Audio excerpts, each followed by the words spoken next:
What's going on, everybody? Welcome back to The Vault. My name is Money, and today we are doing a very special episode in a collaboration with my friend Kevin Snowden. We are going to be looking at our own personal want lists for Emerald City Comic Con 2022, which is next year. This is a video that we have been trying to making for some time, lining up schedules, and we're going to be going ahead and posting our own personal want lists at the same time. So I'll make sure to link his video at the end of this one so you guys can go ahead and check out both of our lists as well as compare and contrast both of our ideas.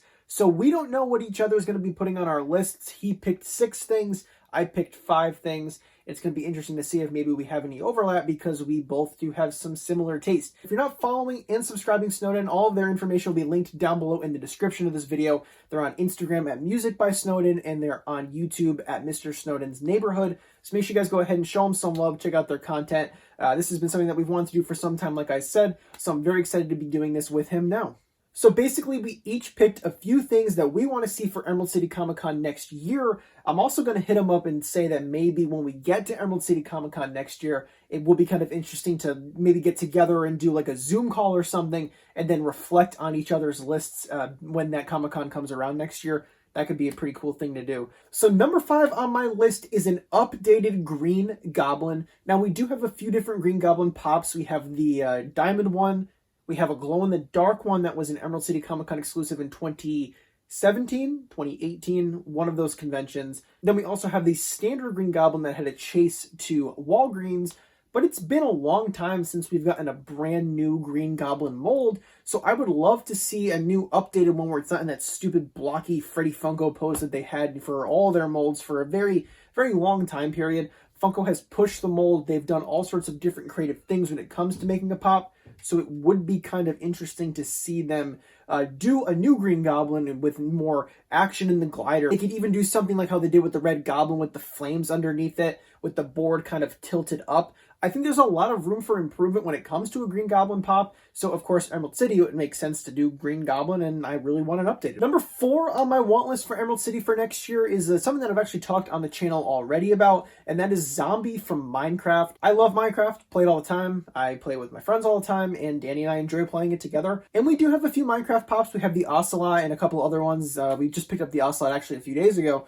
And it's just criminal that they haven't done more mobs and other characters from Minecraft. So I think that a zombie would be a perfect fit for Emerald City because it's green. And I think it would be I think it would just be a big smash hit for Funko to do. Just a brand new wave of Minecraft pops and then making this one exclusive to Emerald City next year. Like I just said, there are so many different mobs that they haven't done, so many different creatures and so many other variants that they could do. It kind of feels like maybe they lost the license, or maybe the original Minecraft pops just didn't sell that well. And with how wide-reaching Minecraft is and how big its audience can be, I think doing another wave of pops from Funko would just be a home run for them and would just be a huge success. Number 3 on my top 5 list for Emerald City next year is Rudy from Chalk Zone. Now, they have been going back and doing a whole bunch of older cartoons from Cartoon Network and Nickelodeon, and I think it would be a pretty cool thing to see a full line of Chalk Zone pops, but I think that because Rudy wears a green shirt in the show, that's probably why I picked it.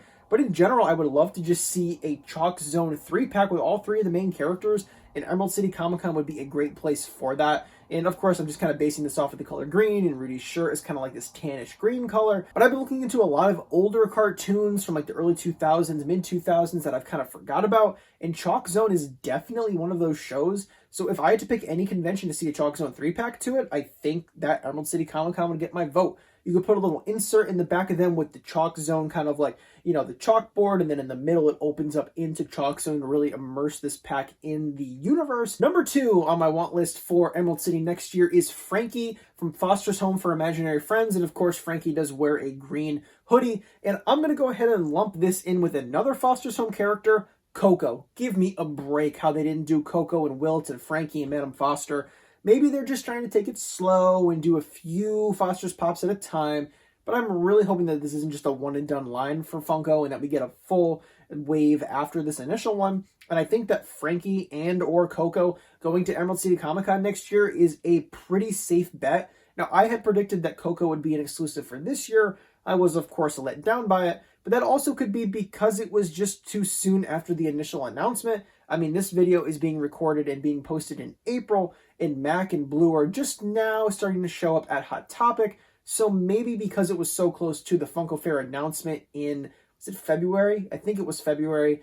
Maybe Funko just wasn't ready to have Coco be a part of a Comic-Con lineup, but for Emerald City next year, it will be more than a year since that official announcement, so I think that Frankie or Coco would be a safe bet for that convention. And I'm trying to think if they would do like a flocked Coco. I don't know that they would do that in, because they just did a flocked Eduardo Hot Topic. I think Wilt will probably get a flocked version if they ever do Wilt.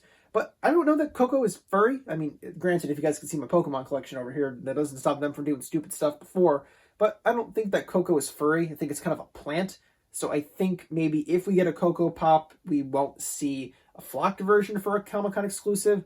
So maybe Frankie is probably the most likely contender because Coco may be a part of a main live wave in the future. And my number one want for Emerald City Comic Con next year is, of course, Venusaur. There are rumors that we are going to be getting a Charizard as a part of a main line, so it would be kind of interesting to see if maybe for the next few Pokemon waves we see Charizard and then Blastoise. And it's kind of interesting how they skipped over Venusaur and went right to Charizard. So the way the Funko did it is we had Pikachu, and then we did Bulbasaur, and then Charmander, and then lastly Squirtle, and that is the numerical order of Pokemon. The Grass Starter is always first, Fire Starter is always in the middle, and then the Water Starter is always the last one. So Pikachu, of course, the mascot, then they went back to Bulbasaur.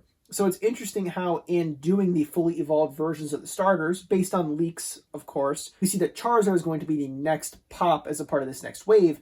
So why would they skip over Venusaur if they didn't have other intentions to do it for maybe a convention exclusive? Now, of course, we do know that Funko loves just doing simple variants for conventions, but I'm really going to put it on Funko, hoping that they do something more creative next year. A Funko Popcast over on Instagram and I were talking about Pokemon Pops, and they had mentioned like, oh, 2020 was the year of the Flock, and now 2021 is the year of the Diamond Edition. And I think that probably is going to be the case. I imagine that Funko is going to do a full Diamond line this year, and we probably won't see any more Flock Pokemon ever again. So I think that if Funko really does go through this whole Diamond thing, maybe that gives them more time next year to be a little bit more creative. Now, maybe I'm just being a little too optimistic about the Pokemon franchise and how Funko handles it, but at the end of the day, I do like giving them the benefit of the doubt and hoping that maybe for Emerald City next year, we will see my favorite fully evolved starter from the Kanto, Venusaur. And after you finish this video, guys, make sure you click the end card and go over and check out Kevin's video over on their YouTube, Mr. Snowden's Neighborhood. Kevin is a great guy, posts all sorts of awesome content. We met through creating content and we have become friends through it. So I would really appreciate if you guys checked out their content and showed them some love. I know that we're like 9 months away from Emerald City Comic Con next year, but make sure you guys leave me a comment down below, letting me know what you think of my want list and what you guys want to see from Emerald City next year. As you can see, I kind of went with a big green motif because that's kind of what Emerald City is. But if there's anything on my list that you guys want to see, let me know. And if I missed something, let me know again. And as always, guys, thank you so much for watching. Don't forget to collect what you love, even when what you love is a bunch of green Goblin variants. And I will see you guys soon.